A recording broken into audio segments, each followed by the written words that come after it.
Long before written history was carefully recorded, entire civilizations were already shaping the world in ways that still challenge modern understanding. Across remote deserts, windswept plateaus, and dense tropical forests, archaeologists continue to uncover traces of structures that seem far too advanced for their time. Perfectly aligned stone complexes, underground tunnels carved through solid rock, and enormous monuments built with astonishing precision all hint at knowledge that ancient builders possessed thousands of years ago. Many of these places were abandoned, buried, or forgotten for centuries before being rediscovered by chance, sometimes by explorers, sometimes by farmers, and sometimes by accidents that revealed something hidden beneath the ground. Each discovery adds another piece to a much larger puzzle. Yet despite decades of research, many of these ancient sites still refuse to fully explain themselves, leaving behind mysteries that continue to fascinate historians, scientists, and explorers around the world. In the wide Ararat plain of Armenia, not far from the ancient city of Vagar-Shapat, lie the silent ruins of a structure that once astonished the medieval world. Today, only broken columns and circular foundations remain scattered across the landscape. But these stones are the remains of one of the most unusual architectural experiments of the early Middle Ages, the Zvartnots Cathedral. When archaeologists first began to examine the site seriously in the early 20th century, they quickly realized that this was not an ordinary church ruin. The fragments hinted at something far more ambitious, something that seemed strangely advanced for the 7th century. And as researchers attempted to reconstruct the original structure, a mystery slowly emerged. How could a building so complex have been conceived and constructed more than 1,300 years ago? The story of Zvartnots begins in the middle of the 7th century. At that time, Armenia stood between powerful empires influenced by both the Byzantine world to the west and the Persian traditions to the east. During this turbulent era, the Armenian Catholicos Nerses III, sometimes called Nerses the Builder, ordered the construction of an extraordinary cathedral between approximately 641 and 652 of the Common Era. According to medieval Armenian chronicles, the cathedral was dedicated to the heavenly angels, and its name, Zvartnots, can be translated as the Temple of the Vigilant Angels. From the beginning, it was meant to be a monument unlike any other, a symbol of both spiritual authority and architectural innovation. However, for centuries, the true form of the building remained hidden. By the time travelers and historians began visiting the region in later centuries, the cathedral had already collapsed. What they saw were only scattered stones and partially buried foundations.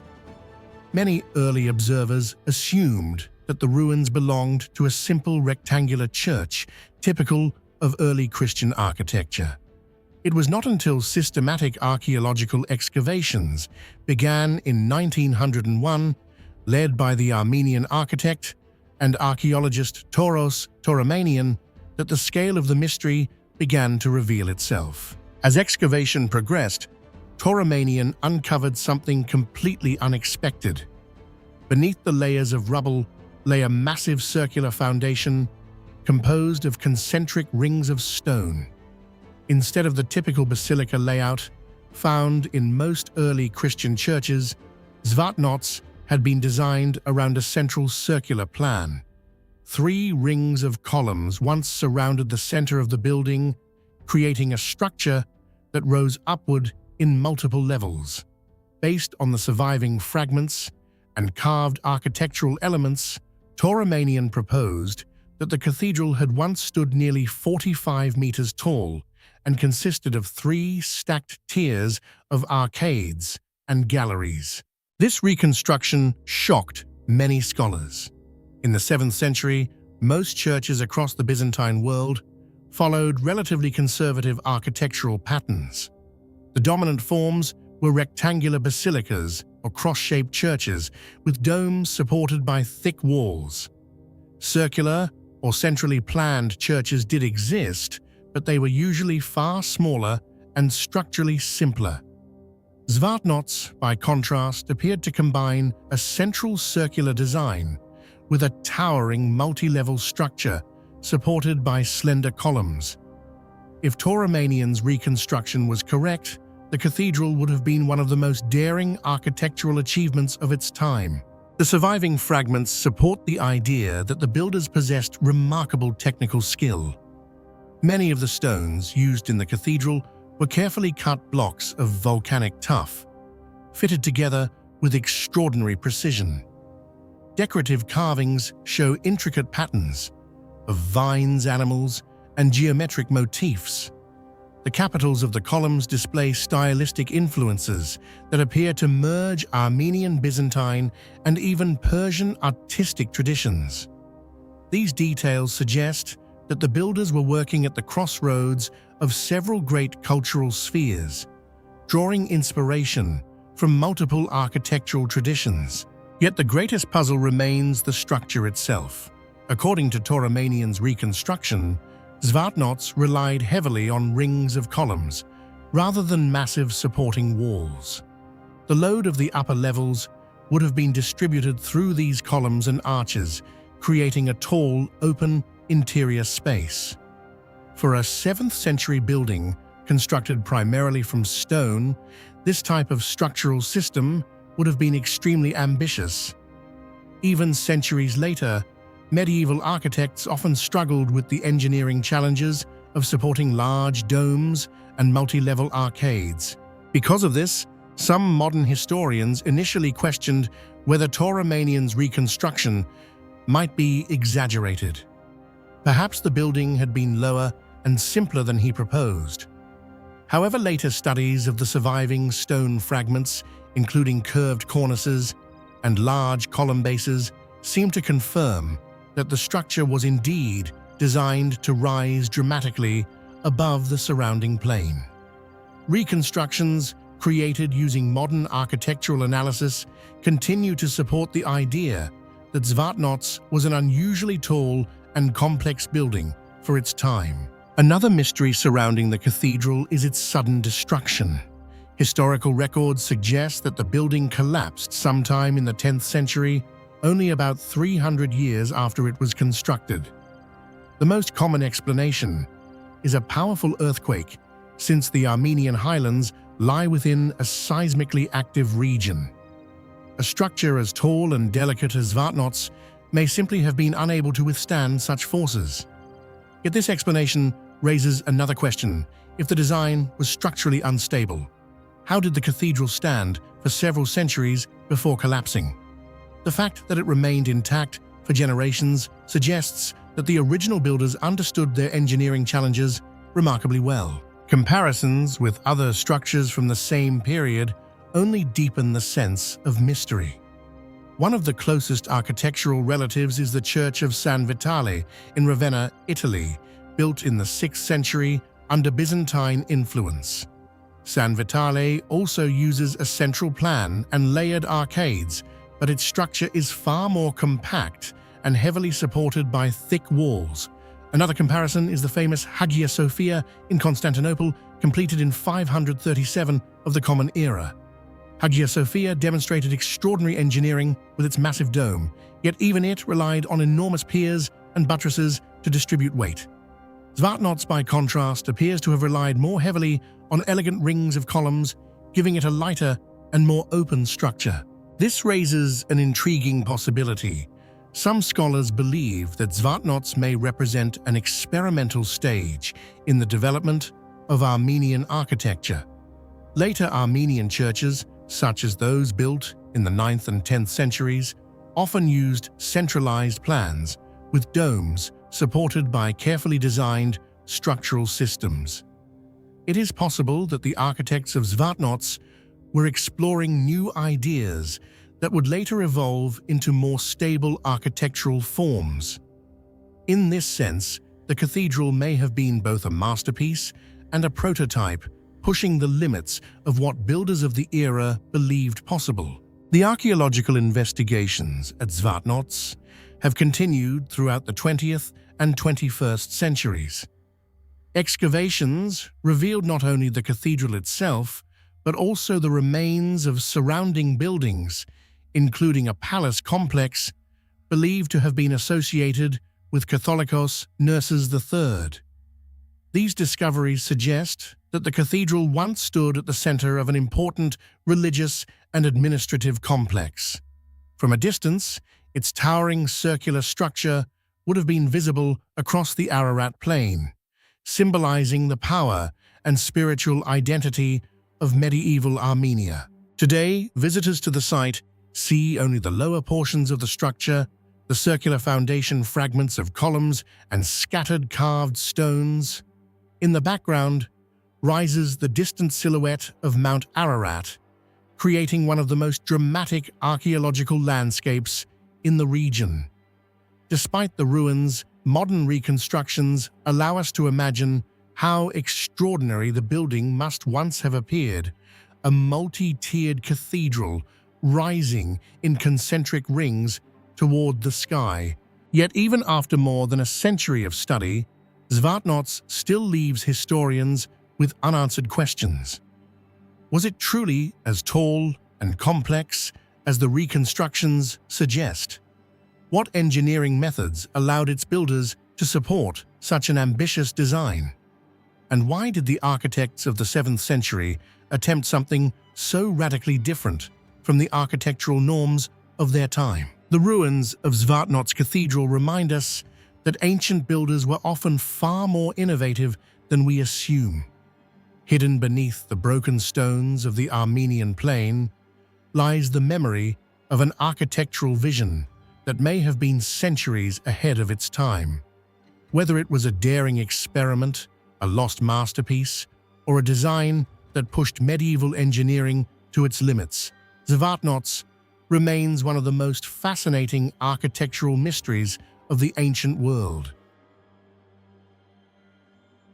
For centuries, the ruins of Assur lay silent on a rocky bluff overlooking the Tigris River in northern Mesopotamia.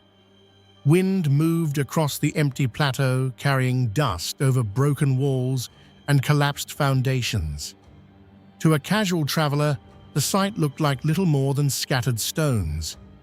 Yet hidden beneath those ruins was once one of the most powerful religious centers of the ancient world, the Temple of Assur, a sanctuary dedicated to the god whose name would become synonymous with an empire. In the ancient Near East, few cities possessed a temple as politically and spiritually significant as this one.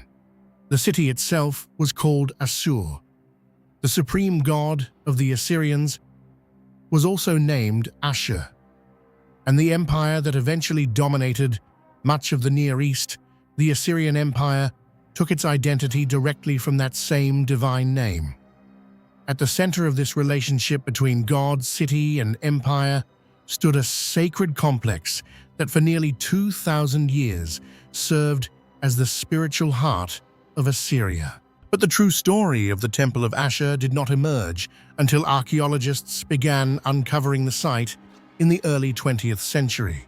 Although the ruins of Assur had been known to travelers for centuries, the true significance of the site remained unclear until systematic excavations began in 1903, led by German archaeologist Walter André.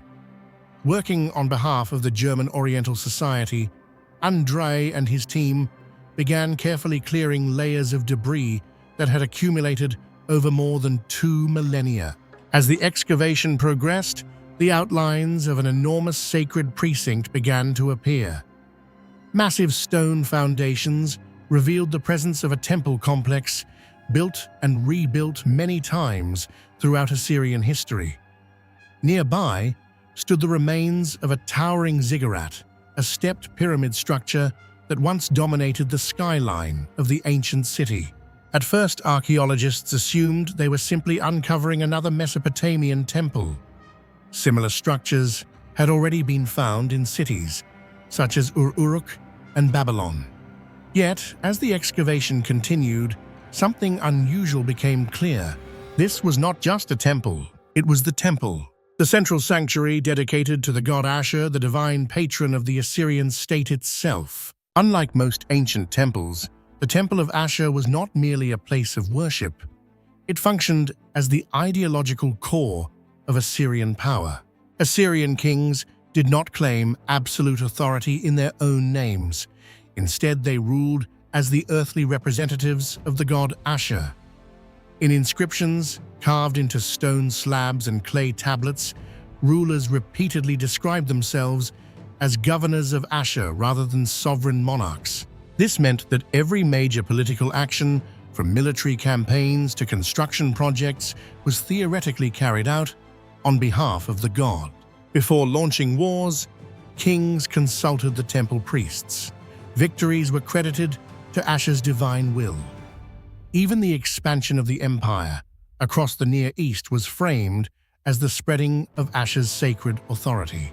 In this sense, the Temple of Ashur functioned as something far more powerful than a religious sanctuary. It was the spiritual command center of an empire. Excavations revealed that the temple complex had undergone repeated reconstruction across centuries.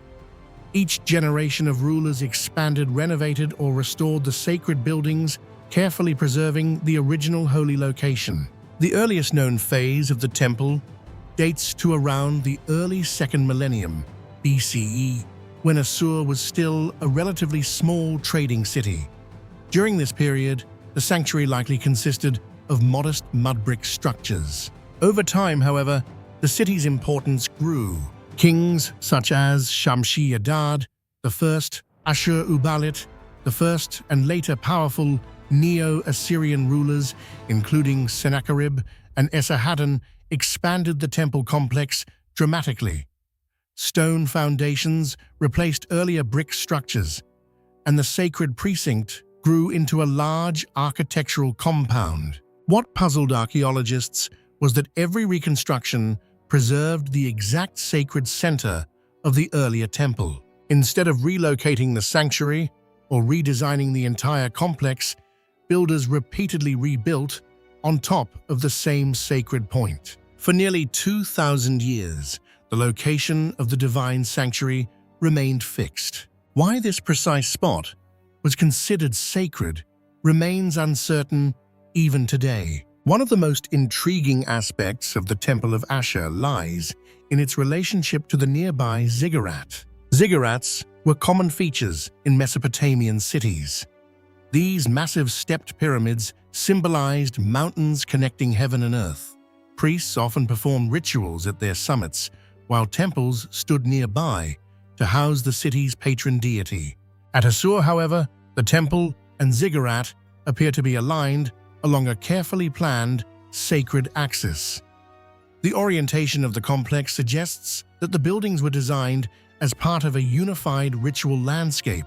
Some researchers have proposed that this alignment may relate to astronomical events, possibly connected to the movement of specific stars or seasonal cycles important to Assyrian religious calendars. Yet definitive evidence for this theory remains elusive. Without surviving ritual texts describing the layout of the complex, archaeologists can only speculate about the symbolic meaning behind the architectural alignment. As the excavation progressed, Andre's team discovered another puzzling feature. Within the temple complex, a network of narrow rooms and enclosed spaces that appeared to be intentionally isolated from the main courtyards. Some of these chambers were accessible only through tight corridors or indirect passages. Others seemed to have no obvious entrances at all, suggesting that they may have been sealed or accessible only through upper floors that have since collapsed. These hidden areas may have served several possible purposes. They could have been storage rooms for sacred objects, including ceremonial equipment used in temple rituals. Another possibility is that they functioned as vaults for divine statues, which in Mesopotamian belief were not merely symbolic representations, but actual earthly embodiments of the gods themselves. If the statue of Ashur was housed in such a chamber, its protection would have been a matter of immense importance. Some scholars have even suggested that certain spaces were reserved for secret priestly rituals, accessible only to a small group of high-ranking temple officials. Unfortunately, many details of Assyrian temple rituals remain unknown, leaving the exact purpose of these chambers a mystery. Texts discovered in other Assyrian cities provide clues about how the deity Ashur may have been worshipped within the temple. Unlike modern religious traditions, ancient Mesopotamian worship involved treating divine statues almost as living beings. Priests performed daily rituals that included feeding the god, bathing the statue, dressing it in elaborate garments, and presenting offerings of food, incense, and precious objects. At night, the statue might even be ceremonially placed in a sacred resting chamber. These practices reflected a belief that the god's presence truly inhabited the statue. If this was the case in the Temple of Ashur, the sanctuary would have been considered the literal dwelling place of the supreme Assyrian deity. When compared with other famous temple complexes of Mesopotamia, the Temple of Ashur reveals both similarities and striking differences. The ziggurat of Ur, for example, also formed part of a sacred temple complex dedicated to a city's patron god. Likewise, the enormous temples of Babylon, particularly the Esagila complex, dedicated to Marduk, served as major religious centers. However, the Temple of Ashur stands apart because of its unique political significance. While cities like Babylon or Ur worshipped powerful gods, the Assyrians believed their entire empire existed under the authority of Ashur himself. The temple was therefore not simply a place of local worship, it represented the cosmic justification for imperial expansion. In 612 BCE, a coalition of Babylonian and Median forces destroyed the Assyrian capital of Nineveh, marking the collapse of the Neo-Assyrian Empire. Although the city of Assur survived the initial destruction, its political importance quickly faded. Over time, the once powerful capital was abandoned, its temples and palaces gradually falling into ruin. Wind and sand buried the sacred complex beneath layers of earth. For more than 2,000 years, the Temple of Ashur disappeared from the historical record. Only fragments of inscriptions and scattered ruins hinted at its existence.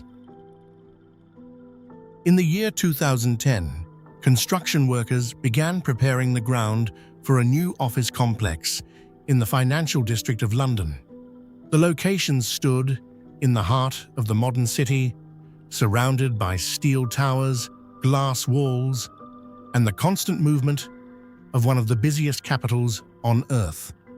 Few people walking those streets realized that beneath the pavement lay the buried remains of Londinium, the Roman city founded nearly 2,000 years earlier.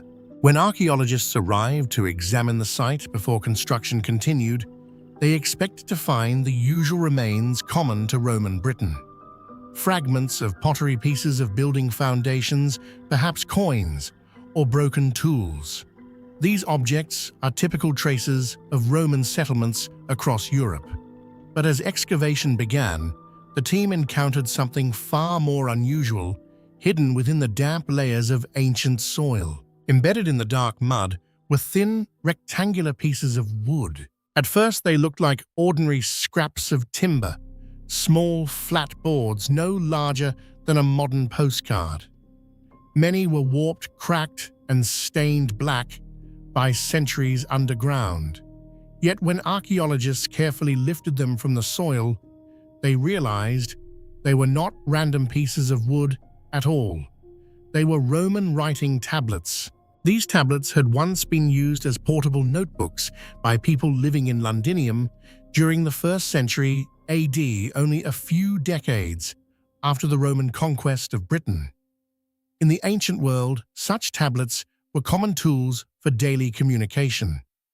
Each consisted of a thin wooden frame with a shallow recess carved into its surface. The recess would be filled with a thin layer of dark wax, creating a smooth surface for writing. A writer would then use a sharp metal stylus to scratch letters into the wax. If the message needed to be erased, the wax could simply be heated or smoothed flat, allowing the tablet to be reused many times. It was an efficient and practical system, essentially the Roman equivalent of a reusable notepad. The problem is that wax rarely survives for long. Over centuries, the wax layer usually melts away, leaving behind only the wooden frame. Without the wax, the writing should disappear entirely. For this reason, archaeologists normally assume that the words once written on these tablets are lost forever. But something extraordinary had happened beneath the soil of London. The tablets had been buried in waterlogged clay along the banks of the ancient Walbrook stream.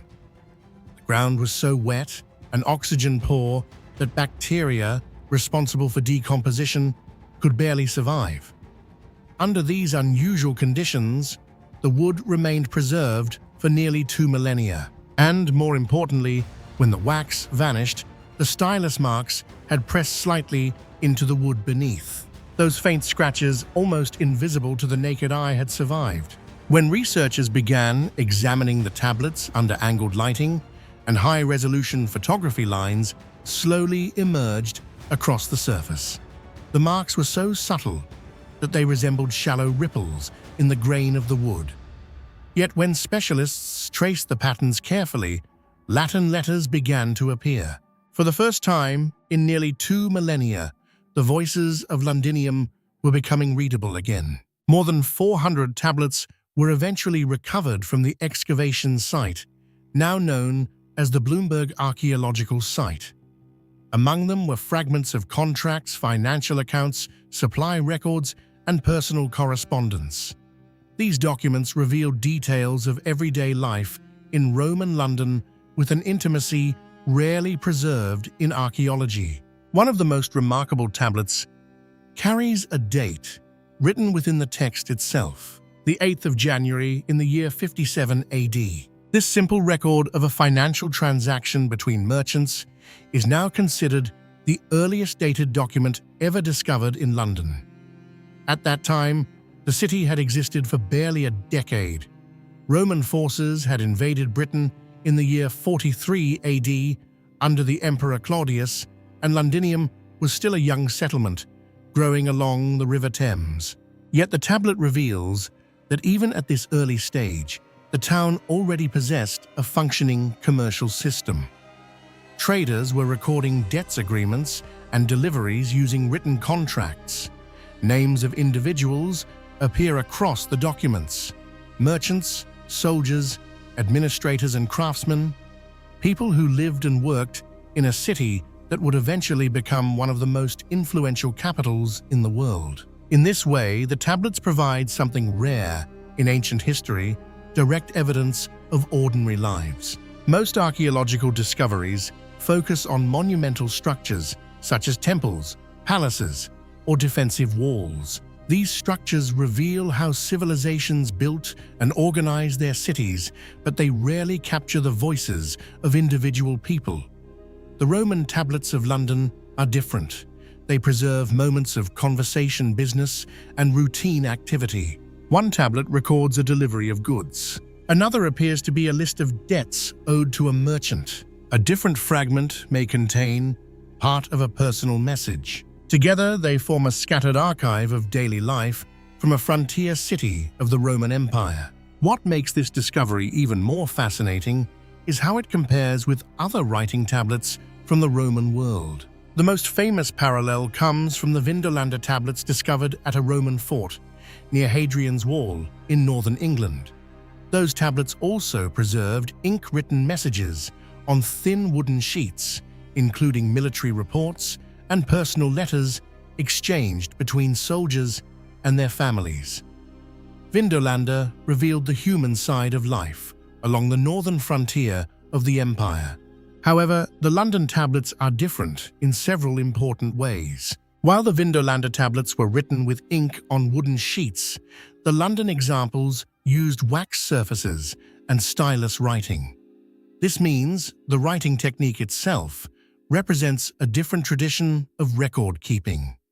The London tablets also come from an urban commercial centre rather than a military outpost. This contrast allows historians to compare two very different environments within Roman Britain, the structured life of a frontier fort and the chaotic growth of a young trading city. But the tablets also raise several mysteries. First, why did so many of them end up buried together in the muddy ground near the Walbrook stream? Some scholars believe the area may once have contained a commercial district filled with shops and warehouses. Documents that were no longer needed might have been discarded into nearby pits or rubbish dumps, eventually becoming trapped in the waterlogged soil. Another possibility is that these tablets were stored in buildings that later collapsed or were destroyed during periods of unrest. One such moment occurred in the year 60 AD, during the revolt of Boudicca, the Iceni queen, who led a massive uprising against Roman rule in Britain. Historical sources describe how Londinium was burned and destroyed during the rebellion. If some tablets were stored in administrative buildings at that time, the destruction of the city could have scattered them into the mud, where they remained hidden for centuries. Even today, archaeologists cannot be completely certain how the tablets reached their final resting place. A second mystery concerns how many more might still exist. The excavation that uncovered the tablets explored only a relatively small portion of the ancient city. Yet, if wax tablets were commonly used for business and administration, as Roman sources strongly suggest, then thousands of such documents must once have circulated through Londinium. Most would have been discarded or destroyed over time. But if the same waterlogged conditions exist elsewhere beneath modern London, it is possible that additional archives remain buried deep below streets, buildings, and subway tunnels. Future excavations may reveal them. The discovery of the Roman wooden tablets therefore represents far more than a collection of ancient writing tools. They are fragments of a forgotten archive, one that connects modern London directly with the voices of the people who lived there almost 2,000 years ago. Merchants negotiating prices, officials recording transactions, citizens writing notes that were never meant to survive beyond a few days, and yet through an extraordinary combination of environmental preservation and modern technology, those fragile pieces of wood carried their messages across the centuries. Today, they stand as one of the most intimate archaeological discoveries ever made in Roman Britain, a reminder that beneath the modern city lies another London silent, but still waiting to speak. In the late 19th century, during a period when European archaeologists were uncovering the buried monuments of ancient Egypt, a remarkable discovery was made in the ruins of a long-forgotten royal city. In 1896, the British archaeologist Flinders Petrie was conducting excavations at the site of Thebes, one of the greatest religious and political centers of ancient Egypt. Among the broken statues, fallen columns, and scattered stone fragments near the mortuary temple of the pharaoh Meneptah, Petrie's team uncovered a large slab of dark granite standing partially buried in the sand. At first glance, the object appeared to be a typical Egyptian victory stele, the kind erected by pharaohs to celebrate military triumphs. But as the sand was cleared away and the hieroglyphic inscriptions became visible, it quickly became clear that this monument contained something extraordinary. Today, this artifact is known as the Meneptah stele, and despite its simple appearance, it would become one of the most debated archaeological objects connected to the ancient Near East. The stele itself was carved around 1208 BCE, during the reign of Meneptah, the 13th son and successor of the famous Egyptian ruler Ramesses II. Standing over 3 meters tall and carved from a single block of black granite, the monument follows a tradition that had existed in Egypt for centuries. Pharaohs regularly commissioned victory stelae to record their military achievements, presenting themselves as invincible rulers who crushed their enemies and restored cosmic order. Similar monuments had been erected long before Merneptah's reign. The famous stelae of Naram Sin from Mesopotamia and the later Mesha stelae from the Levant demonstrate that throughout the ancient Near East, rulers used monumental inscriptions carved into stone to proclaim dominance over rival kingdoms. Yet the Merneptah stele would become unique among these monuments because of a single line hidden near the end of its long inscription. The text on the stele primarily celebrates Merneptah's victories over rebellious regions in Libya and the Eastern Mediterranean. It describes campaigns meant to secure Egypt's borders and reassert authority over territories that had once been firmly under Egyptian control. This type of royal propaganda was typical of Egyptian monuments of the New Kingdom. Pharaohs were portrayed as divinely chosen rulers who crushed foreign lands and protected the stability of the world. But in the final section of the inscription, where Merneptah lists defeated peoples and territories in the region of Canaan, a name appears that would shock modern historians when it was first translated. Among the conquered enemies was a group called Israel. The line famously declares that Israel is laid waste, his seed is no more. At first glance, the statement sounds like a standard boast of victory, similar to countless other inscriptions in the ancient world. However, the appearance of the name Israel on a monument dating to the 13th century BCE immediately attracted enormous attention from historians, linguists, and biblical scholars. This was because the stele represented the earliest known reference to Israel in any ancient text outside the Bible. For centuries, historians had debated whether the early Israelites described in biblical narratives could be connected to real historical communities. The Merneptah stele suddenly provided direct evidence that a group known as Israel existed in the region of Canaan more than 3,000 years ago. Yet the inscription also introduced a mystery. Egyptian hieroglyphs contain special symbols called determinatives that classify the type of place or people being described. When the Egyptians wrote the names of cities or kingdoms, they usually included a determinative indicating a fortified settlement or territory. But the word Israel on the stele is marked with a determinative used for a people rather than a state. This subtle detail suggests that Israel at the time was not recognized as a kingdom or city-state. Instead, it appears to have been a tribal or ethnic group living somewhere within the highlands of Canaan. This distinction has puzzled historians for decades because it implies that the Israelites during Merneptah's time may not yet have formed the organized political structure later described in historical and biblical sources. Another layer of intrigue comes from the physical construction of the monument itself. The stele is carved from extremely hard granite, a material that requires remarkable skill and patience to shape. The hieroglyphic characters are deeply cut and carefully spaced, maintaining a precision that has survived more than 3 millennia. Ancient Egyptian stoneworkers developed sophisticated techniques for carving such monuments. Using copper chisels, stone hammers, and abrasive sand, they could slowly cut into even the hardest rock. Similar techniques were used to produce inscriptions on other monuments of the New Kingdom, including temple reliefs at Karnak Temple Complex and monumental statues across the Nile Valley.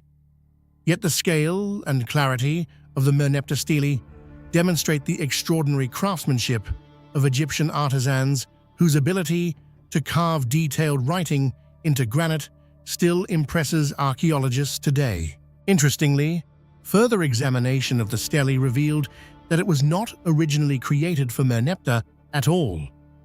Scholars believe that the stone slab may have been repurposed from an earlier monument possibly associated with the reign of Ramesses II.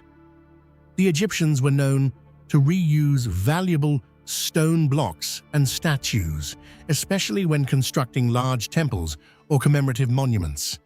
This practice is visible throughout ancient Egyptian architecture, where inscriptions from earlier rulers were sometimes erased and replaced with new texts. In the case of the Merneptah stele, The stone itself may have carried an entirely different message before being recarved to celebrate Merneptah's victories. If this theory is correct, the monument represents not only a historical record, but also a recycled artifact from a previous royal project. The discovery of the stele sparked intense academic debate throughout the 20th century. Archaeologists studying the highlands of ancient Canaan began searching for evidence of early Israelite settlements dating to the Late Bronze Age. Excavations in regions such as the hill country of modern Israel uncovered small agricultural villages from roughly the same period as Merneptah's reign. These communities lacked the large temples, palaces, and fortifications typical of major Canaanite cities like Megiddo or Hazor. Instead, the settlements consisted of modest houses, storage pits, and simple pottery, suggesting the presence of a rural population living outside the traditional urban centers of the region. Some archaeologists believe these communities may represent the early Israelites mentioned on the stele. However, the stele also raises questions that remain unresolved. The claim that Israel was completely destroyed is clearly not accurate, since Israelite culture continued to develop in the centuries that followed. Egyptian victory inscriptions were often exaggerated, intended to glorify the pharaoh rather than provide precise historical records. Similar exaggerations appear on many ancient monuments, including Assyrian and Babylonian inscriptions, where rulers claimed total destruction of enemies who later reappeared in historical records. This pattern suggests that Merneptah's inscription was likely a political statement rather than a literal account of events. More than a century after its discovery, the Merneptah stele continues to occupy a unique position in the study of ancient history. It connects the worlds of Egyptian imperial power, Canaanite society, and the early traditions associated with Israel. Few archaeological objects have had such a profound impact on discussions about the origins of a people and the interpretation of ancient texts. The stele stands today in the Egyptian Museum in Cairo, where visitors can still see the ancient hieroglyphs carved into its polished surface. Among those carefully cut symbols lies a single word that transformed the monument from an ordinary victory inscription into one of the most important clues about the political and cultural landscape of the Late Bronze Age. In the end, the mystery of the Merneptah stele is not simply about a single line of hieroglyphs. It is about how one fragment of stone can illuminate an entire chapter of ancient history while simultaneously raising new questions. Who exactly were the people called Israel during Merneptah's reign? How did they emerge within the complex network of cultures in Canaan? And why did an Egyptian pharaoh consider them important enough to mention among the enemies of his empire? Even after more than 3,000 years, the answers remain incomplete, leaving the Merneptah stele as both a historical landmark and an enduring archaeological puzzle. More than 2,500 years ago, in the vast plains of Mesopotamia, one of the greatest cities of the ancient world rose beside the Euphrates River. This city was Babylon, the legendary capital of a powerful empire that once dominated much of the Near East. Massive defensive walls surrounded the city, stretching for kilometers across the landscape. Ancient writers describe Babylon as a place of astonishing scale, with towering temples, enormous palaces, and monumental gateways that symbolize the power of its kings. Among all of these structures, one entrance stood above the rest.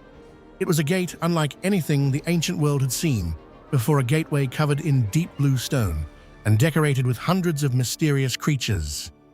Today, it is known as the Ishtar Gate.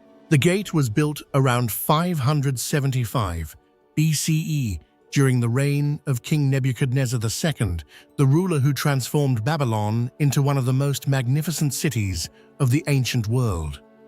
According to ancient inscriptions discovered on the site, Nebuchadnezzar ordered the construction of enormous walls and ceremonial entrances designed to impress visitors and honor the gods. The Ishtar Gate was dedicated to the goddess Ishtar, one of the most important deities in Mesopotamian religion, associated with war, fertility, and divine power. But what made the gate truly extraordinary was not only its religious significance, it was the technology used to create it. Unlike the stone gates of Egypt or the limestone structures of Greece, the Ishtar Gate was built from millions of carefully shaped bricks covered with a brilliant blue glaze. These bricks were not simply painted, they were fired in kilns at extremely high temperatures so that the surface turned into a glass-like layer fused to the clay beneath. This technique produced a deep cobalt blue color that shimmered under sunlight. Even today, more than 2,500 years later, the color remains remarkably vivid. For archaeologists and material scientists, this raises an intriguing question.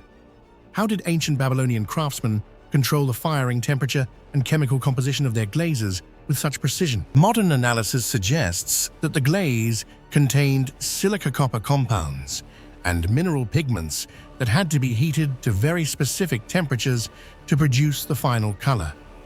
If the kiln became too hot, the glaze would burn or crack. If it remained too cool, the surface would remain dull and opaque.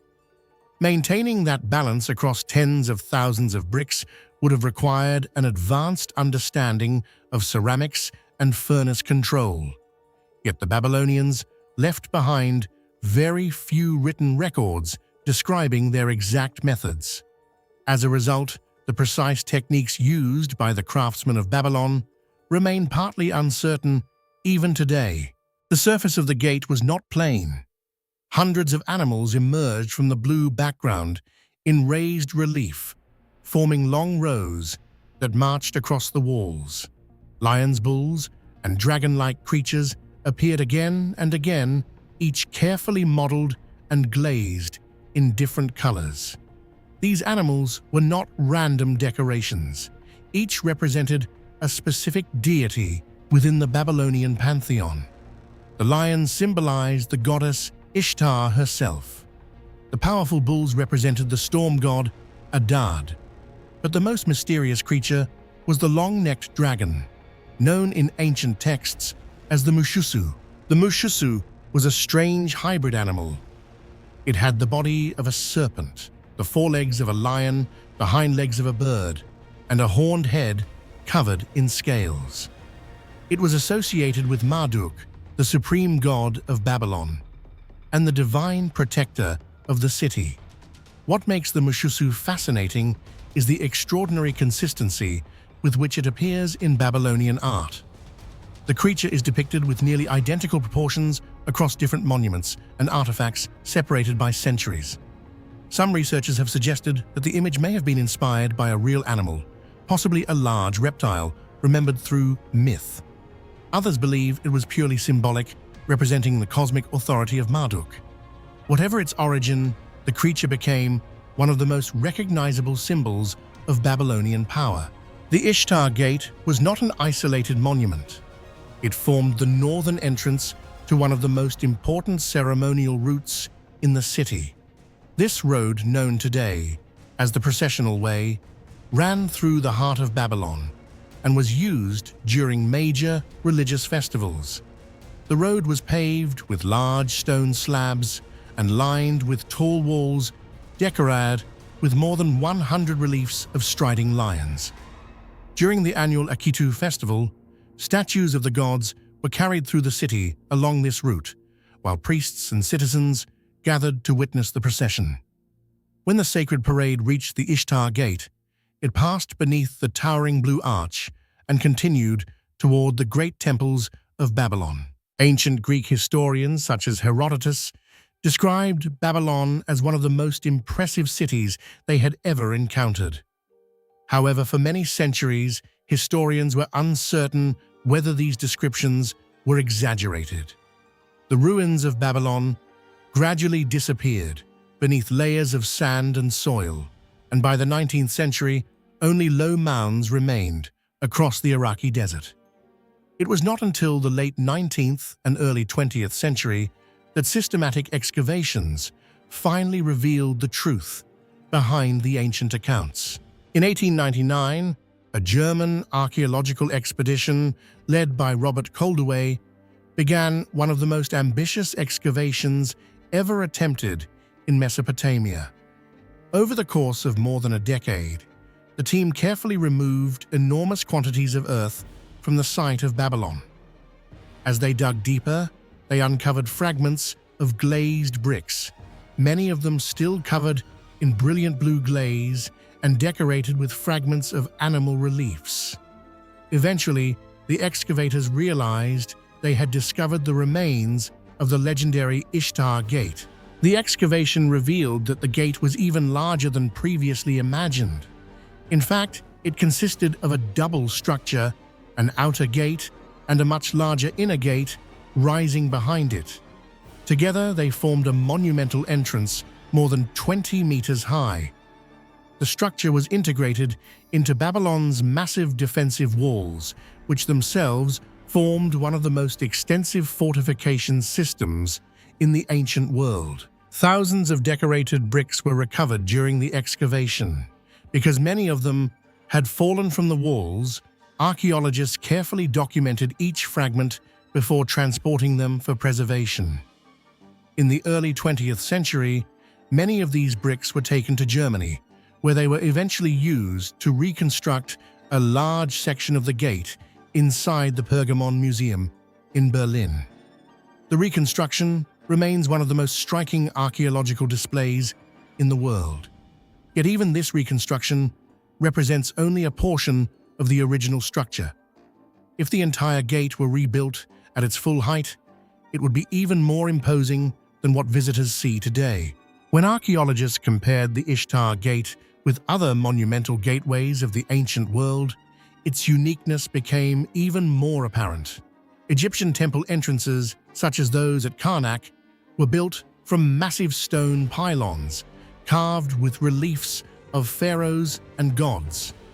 In the Hittite capital of Hattusa, gateways were guarded by enormous carved lions, sculpted directly into stone blocks. Persian architecture at Persepolis featured grand staircases and monumental stone terraces, decorated with reliefs of tribute-bearing delegations. But the Ishtar Gate differed from all of these examples. Instead of relying on carved stone, Babylonian builders used glazed brick as their primary material. This allowed them to create enormous colorful surfaces, unlike anything seen in neighboring civilizations. The use of glazed brick decoration on such a monumental scale was unprecedented.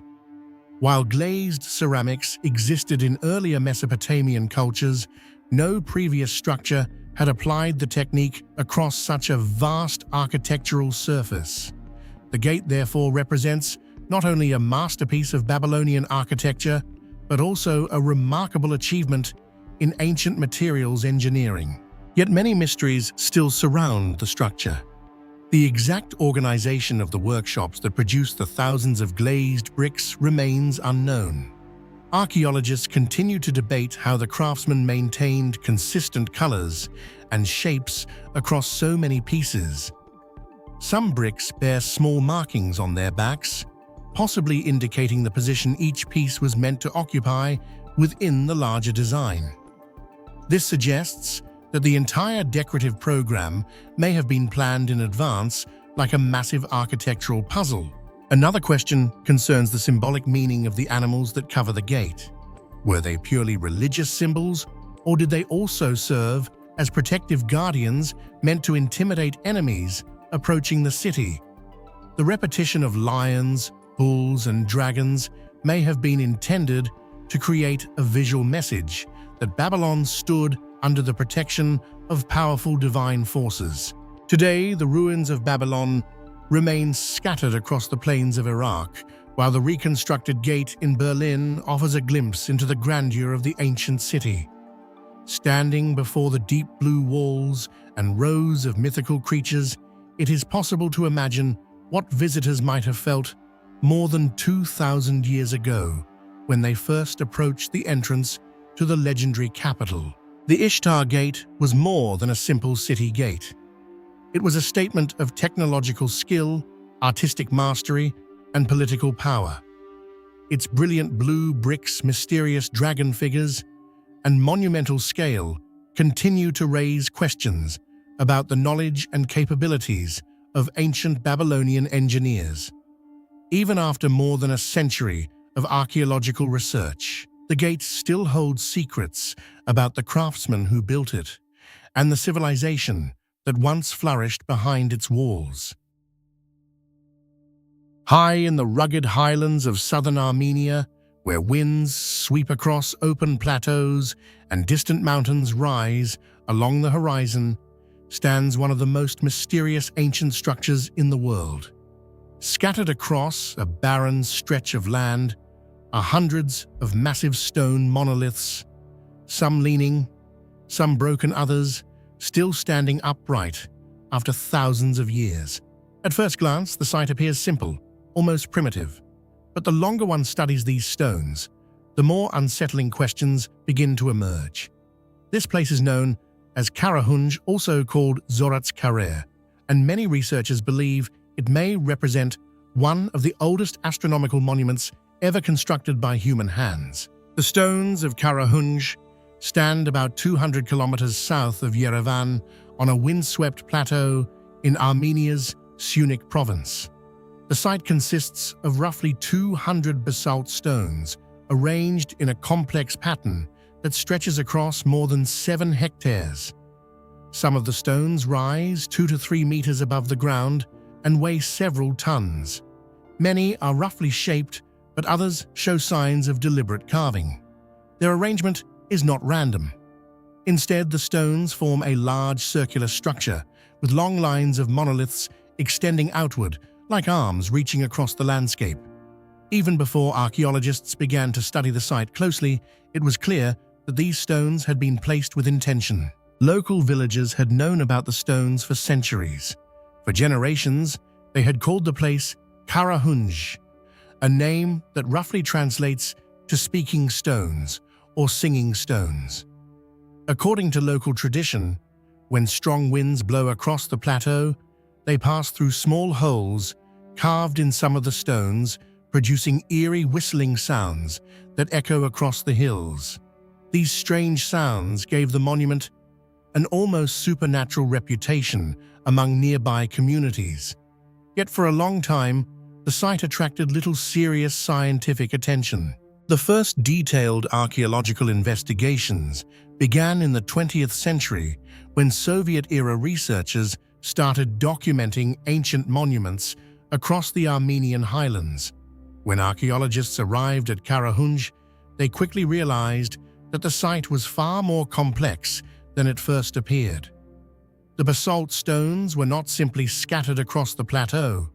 Instead, they had been arranged into a carefully planned system. At the center stood a circular formation, roughly 30 meters across, surrounded by lines of stones that extended outward in several directions. But the most intriguing discovery came when researchers examined the stones more closely. Many of them contained small, carefully drilled holes that passed completely through the rock. These holes were typically about 4 to 5 centimeters in diameter and were carved at precise angles. In total, more than 80 stones at Karahunj contain these mysterious openings. The presence of these holes immediately raised questions. Basalt is an extremely hard volcanic stone, and drilling through it with primitive tools would have required enormous effort. Yet the holes appeared surprisingly uniform and deliberate. They were not random cracks or erosion marks. They had clearly been made intentionally by human hands. During the late 20th century, Armenian physicist Paris Harouni conducted extensive research at the site. After studying the orientation of the stones and the angles of the holes, he proposed a controversial theory. According to Harouni, the holes may have functioned as primitive sighting tubes for observing the sky.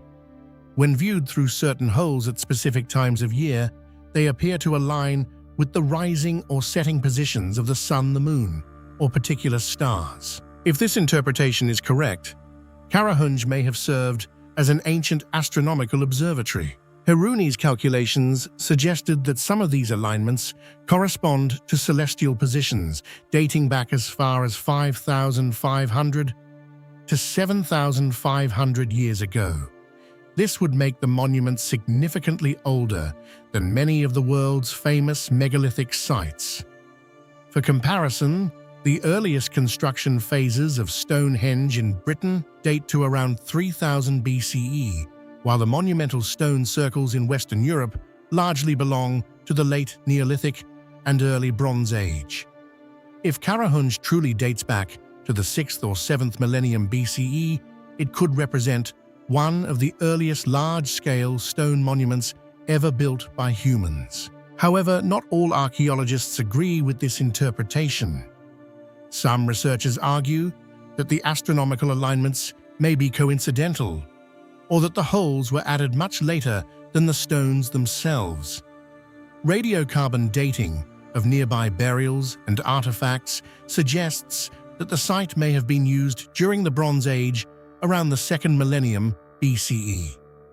If that is the case, Karahunj would still be an ancient monument, but not quite as old as Hiruni proposed. Another mystery concerns the purpose of the monument itself. Unlike many ancient temples or settlements, Karahunj shows little evidence of permanent habitation. Archaeologists have not found large numbers of domestic structures, tools, or household artifacts in the immediate area. This suggests that the site may have served a ceremonial ritual or observational function, rather than being a place where people lived. The layout of the stones also raises intriguing possibilities. The circular center of the monument resembles other megalithic structures associated with ritual gatherings or astronomical observation. Meanwhile, the long lines of stones extending outward have been compared to processional pathways or directional markers. Some researchers believe these lines may have pointed toward important positions on the horizon, such as the sunrise during the summer solstice or the sunset during the winter solstice. Similar ideas appear in other ancient monuments around the world. At Stonehenge, the famous heel stone marks the direction of the midsummer sunrise. At Nabta Playa in southern Egypt, a prehistoric stone circle built more than 6,000 years ago may also have been aligned with solar events. In the high Andes of Peru, the Chanquillo Solar Observatory, built around 300 BCE, used a series of towers along a ridge to track the movement of the sun across the horizon throughout the year. If Karahunj functioned in a similar way, it would suggest that ancient societies across widely separated regions were independently developing sophisticated methods for tracking celestial cycles. Yet several aspects of Karahunj remain difficult to explain. The most puzzling are the drilled holes themselves. Creating such holes in basalt without modern tools would have required remarkable skill and patience. Even with metal implements, drilling through such dense rock is challenging. The people who constructed the monument must have possessed specialized techniques for shaping and working stone. Another question concerns the transportation and placement of the monoliths. Many of the stones weigh several tons and were likely quarried from locations some distance away. Moving such heavy blocks across uneven terrain without modern machinery would have been a significant engineering challenge. Similar feats are seen in other megalithic structures, such as the massive stones of Stonehenge or the giant trilithon blocks at Baalbek in Lebanon. In each case, the methods used by ancient builders remain partly mysterious. The cultural identity of the builders is also uncertain. The Armenian highlands have been inhabited for thousands of years by a succession of ancient cultures, many of which left only fragmentary archaeological records. It is possible that Karahunji was constructed by an early prehistoric society whose traditions later disappeared or evolved into new cultural forms. Despite decades of study, The monument continues to provoke debate among archaeologists, historians, and astronomers. Some scholars remain skeptical of the astronomical interpretation, arguing that further evidence is needed to confirm the alignments. Others believe the site may have combined several functions, at once serving as both a ritual center and a place for observing the heavens. Today, the stones of Karahunj still stand in silence on the Armenian plateau, weathered by thousands of years of wind and time. The holes carved through their surfaces still face the horizon, pointing toward the sky, just as they did when the monument was first constructed. Whether they once guided ancient astronomers, marked sacred rituals, or served purposes that modern researchers have yet to understand remains an open question. What is certain is that Karahunj represents a remarkable achievement of prehistoric engineering and imagination. Long before written records or advanced technology, human societies were already building monuments that connected the earth with the sky. And somewhere in those silent stones, the intentions of their builders may still be waiting to be understood. For nearly 2,000 years, beneath the quiet waters of a small volcanic lake south of Rome, the remains of two enormous ships rested in silence. The lake is called Lake Nemi, a deep circular basin surrounded by steep forested hills. To travelers passing along the ancient roads of Italy, it appeared peaceful and ordinary.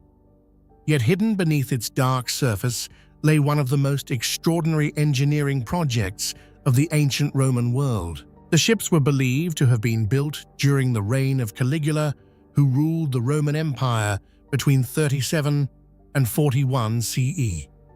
Caligula is remembered as one of the most controversial emperors in Roman history. Ancient writers described him as extravagant, unpredictable, and obsessed with displays of imperial power. According to scattered historical hints, he ordered the construction of two immense ceremonial ships on Lake Nemi. Unlike military vessels or merchant ships, these were not intended to sail across seas or transport cargo. Instead, they were floating palaces, lavish structures that combined naval engineering with the architecture of Roman temples and villas. For centuries, however, these ships were little more than legends. Local fishermen around Lake Nemi occasionally pulled strange fragments from the depths of the lake, pieces of ancient wood-bronze decorations, or mysterious metal fittings. Medieval travelers wrote brief accounts describing ruins beneath the water, but the lake was deep, and its muddy bottom concealed whatever lay there. Without the technology to explore underwater, the true nature of the ships remained unknown. The first serious attempt to investigate the mystery began during the Renaissance. In the 15th century, the famous engineer Leonardo da Vinci was reportedly asked to study the objects lying beneath the lake. Although his attempt to examine them was limited by the technology of the time, it sparked renewed curiosity. Divers later recovered anchors, bronze fittings, and fragments of carved decoration that hinted at vessels of extraordinary size. Still, the full scale of the discovery remained hidden for centuries. Everything changed in the early 20th century. In 1927, the Italian government, under Benito Mussolini, launched one of the most ambitious archaeological engineering projects ever attempted. Instead of sending divers into the depths of Lake Nemi, engineers decided to drain the lake itself. Using an ancient Roman drainage tunnel that had originally been carved into the volcanic rock, more than 2,000 years earlier, they slowly lowered the water level of the lake. As the water receded, an astonishing sight began to appear. Two massive wooden hulls slowly emerged from the mud of the lake bed. Archaeologists quickly realized that these were not ordinary ships. The first vessel measured roughly 70 meters in length and more than 20 meters wide. The second was even larger, reaching approximately 73 meters long. In terms of scale, they rivaled some of the largest ships built in the ancient Mediterranean. Yet their purpose remained deeply puzzling. Lake Nemi itself is relatively small, only about 1.6 kilometers across, and it has no connection to the sea. Building ships of such enormous size in a small enclosed lake made little practical sense. These vessels were clearly not designed for long voyages. Instead, they appeared to function as stationary or ceremonial platforms. When archaeologists began to examine the remains more closely, the mystery only deepened. Unlike typical Roman ships, which were built for speed, cargo capacity, or military maneuvering, the Nemi ships were designed with astonishing luxury. Inside the hulls, researchers discovered evidence of marble flooring, decorative mosaics, and elaborate bronze sculptures. Architectural fragments suggested that column statues and perhaps even small temple structures once stood on their decks. In effect, these ships were not simply vessels. They were floating architectural complexes. This unusual design has led many historians to believe that the ships were connected to religious ceremonies dedicated to the goddess Diana. Lake Nemi was famous in antiquity as the sacred site of the Temple of Diana Nemorensis, a major sanctuary that attracted pilgrims from across the region. The lake itself was sometimes referred to as the Mirror of Diana. If the ships were used for ritual processions or imperial ceremonies on the water, they would have served as dramatic displays of power and devotion. But the most astonishing discoveries were technological. As archaeologists catalogued the remains, they found mechanical systems that seemed far ahead of their time. One of the ships contained complex bronze mechanisms resembling ball-bearing devices used to allow heavy structures to rotate smoothly. Such technology is typically associated with much later periods of engineering. Its presence on a Roman ship stunned researchers. Even more surprising were the plumbing systems. The vessels contained networks of lead pipes similar to those used in Roman baths and villas.